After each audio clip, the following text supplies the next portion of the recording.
Okay, thank you, Jan, for your introduction.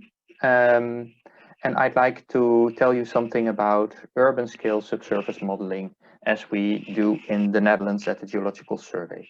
My name is Jeroen Schokker. Some context of the work we do at the Geological Survey. For the shallow subsurface, nationwide systematic geomodeling has replaced traditional geological mapping. This means we don't make any paper geologic maps any longer. We only produce 3D geologic models. One of the key drivers for our work is the establishment of the key registry on the subsurface. So this is, you could say, a large database which by law government bodies will have to feed and consult. So when performing ground investigations, the results have to feed into the database, and when doing new research, government bodies have to consult the database. The idea is single acquisition and storage of data and multiple use. It does not only involve data points like borehole data, but also the interpretation of data in models. And this is nice for us as a geological survey, as we get a lot of data to work with, but it also increases your user expectations.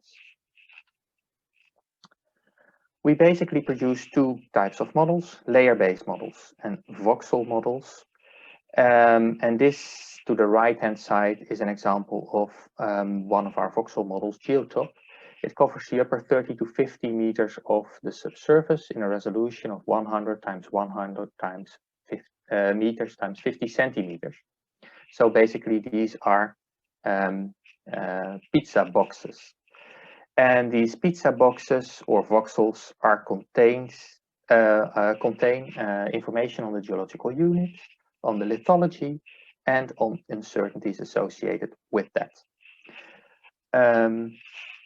The panel above shows geological units in part of the GeoTop model, and the panel on the lower panel shows the lithology, the lithological infill of these geological units, with the different colors indicating different lithologies. However, you also see gray blobs in this in these pictures, and these gray blobs, I get a pointer here, these gray blobs indicate where anthropogenic deposits are located, and these are poorly modeled in this model. You see where they are, but you don't know what they consist of. So basically, we make use of borehole information. We then do a 2D interpolation of stratigraphical surfaces, and within the boundaries of each stratigraphical unit or geological unit, we do a 3D interpolation of lithological class. So this is our national workflow, but what about the urban geology? To the right-hand side, you see a geological map of the Netherlands, and all areas indicated in black are covered by anthropogenic deposits. So this is quite a substantial area, a substantial part of our country. And we see these kind of anthropogenic deposits and reworking not only in city centers like Amsterdam or Rotterdam, but also in other parts of the country. For example, where you have industrial areas or where there are major roads and railways which are founded on natural aggregates. We also have a lot of coastal reinforcements and dikes, like here, for example, and other landscaped areas and landfills. There are many reasons why the urban geology is special as opposed to the geology of the countryside. First of all, geological surveys traditionally avoided the urban areas when mapping, and that is still reflected in the amount of data and the quality of data we have in our database. Then, of course, there's the presence of these anthropogenic deposits or man-made ground, and also the presence of man-made objects.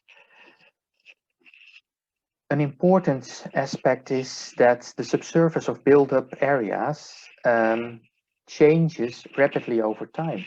So normally we work with geological timescales, but that's not possible in the urban areas. And data are often acquired before a human intervention took place, so they do not reflect current conditions. There are differences in data availability and acquisition. For example, we often have to make use of third-party data in urban areas. But also the demand for subsurface information is very diverse and relates to a lot of different areas of interest. And as a last item, the intense use of the subsurface in the built environment also requires very high resolution data and models. So our aim for the urban subsurface is that the urban subsurface will be covered in sufficient detail in our 3D geological models to form a reliable and indispensable source of information for a whole range of applications and stakeholders.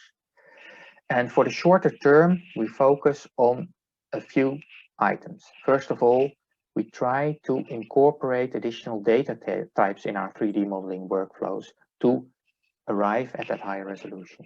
And secondly, we focus on characterizing and mapping made ground, and I will come back to that aspect later on in my presentation.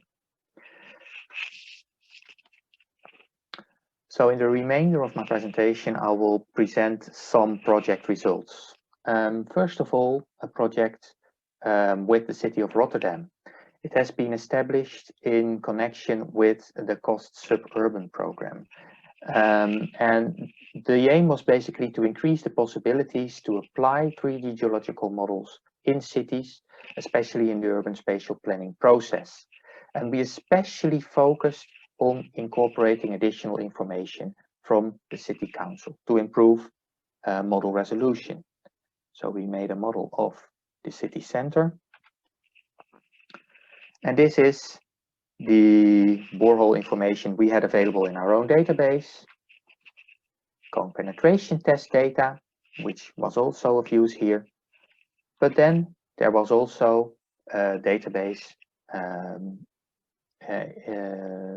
in Rotterdam, and that was very nice also, and it also contained historical data, and it allowed us to increase model resolution.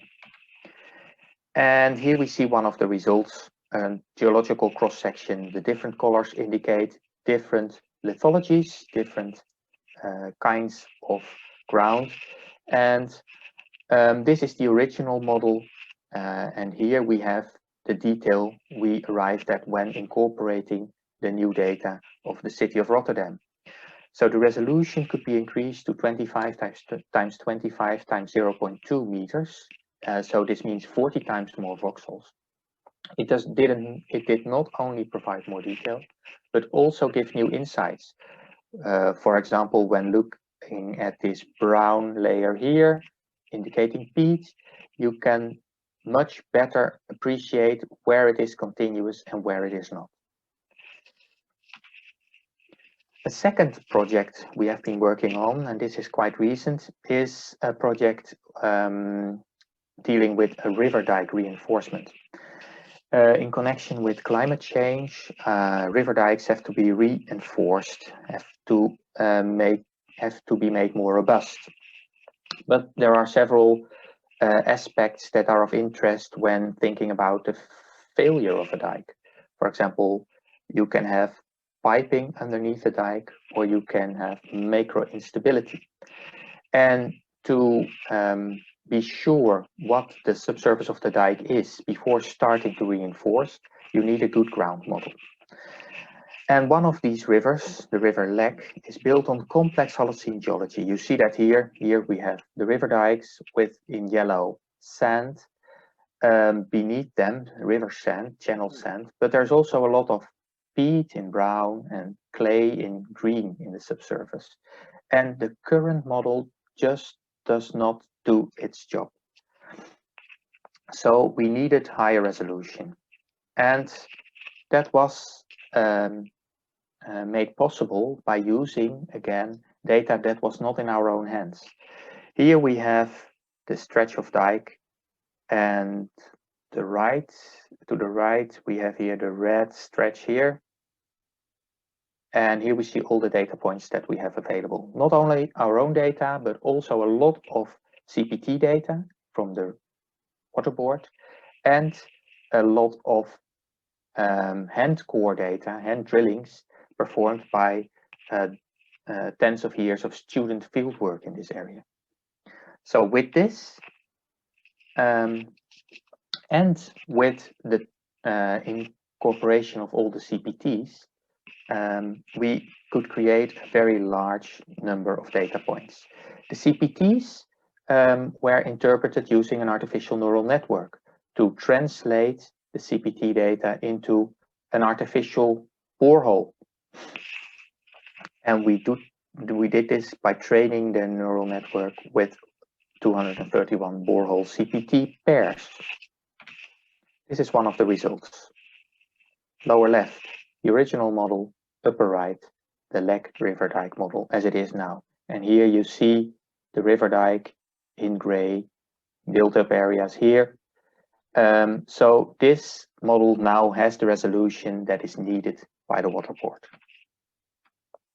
Again, here the colors indicate lithologies. So in yellow there is the river channel sands, and then you see in this panel diagram the brown peat layers and the green clay layers and their interaction with the channel sand.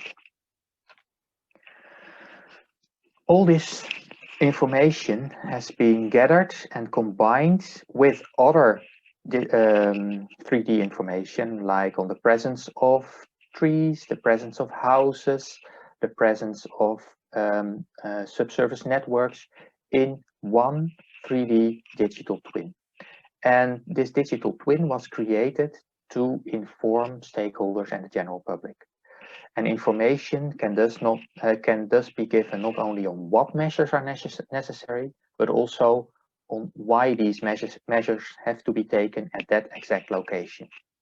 For example, if you live in this house just behind the dike here. But the work we are currently doing is focused on the modeling of anthropogenic deposits.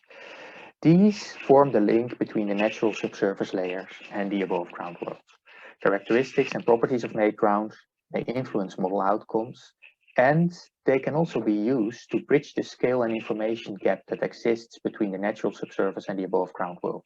So basically, explicitly modeling anthropogenic deposits expands the scope of our models to the built environment. It's just necessary to incorporate those. Anthropogenic deposits are very diverse. They do not only consist of reworked natural deposits, an example here from an artificial island built up from dredged sand, but also a lot of non-natural materials are being used in the subsurface these days. These include waste incinerator bottom ash, steel slag, recycled concrete, etc., etc. And it's very important to get to know the properties of these materials better. And it's really geologically significant these days, the use of these novel anthropogenic materials. For example, on the left-hand side, you see that secondary aggregates or industrial wastes already replace about 40% of the natural filling sand in constructions. And also, on a more global scale, there are really significant amounts of these materials that are being used. And last year we published a paper on that, which I can recommend to you all. So this is what we are currently working on, improving how anthropogenic deposits show up in our models. As a last slide, I have a few take-home messages for you. First of all, if you create high-resolution urban models, you require high-resolution data. This might mean using other types of data that you are usually using, or that you have to use data that is not in your own hands but resides with third parties. Secondly, explicitly modeling man-made deposits is a key to link the natural subsurface layers to the above ground world, and also to increase the usability of urban models. An urban model is in many cases just useless if you don't include man-made deposits. And as a last take-home message, take into account that not many people are aware of what's beneath the surface, and out of sight is out of mind. So smart visualization, for example, the use of digital twins, might help to communicate subsurface information and subsurface issues to stakeholders and the general public. And with this, I'd like to end my presentation. Thank you for your time.